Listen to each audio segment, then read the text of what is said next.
High friends, आजको यस भिडियोमा तपाईहरुलाई स्वागत छ। आजको यस भिडियोमा तपाईहरुलाई मैले प्राइभेट होम थिएटरसँग सम्बन्धित टपिकलाई लिएर आएको छु।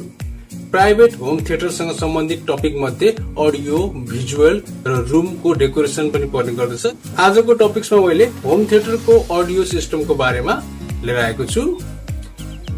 घरमै बसेर बनाउन सकिने एउटा होम थिएटरको स्पिकरलाई मैले यहाँ तपाईहरुको सामु बनाएर देखाउने छु। आजको यस भिडियोमा मैले सेन्ट्रल स्पिकर, जुन प्राइभेट होम थिएटरको स्क्रिनको सेन्टरमा राखिने जुन स्पिकर हुन्छ त्यसलाई भनिन्छ सेन्ट्रल स्पिकर। आजको एपिसोडमा मैले तपाईहरुलाई सेन्ट्रल स्पिकर कसरी बनाउन सकिन्छ घरमै बसेर भन्ने कुरालाई मैले आजको यस भिडियोमा देखाउन जाँदैछु।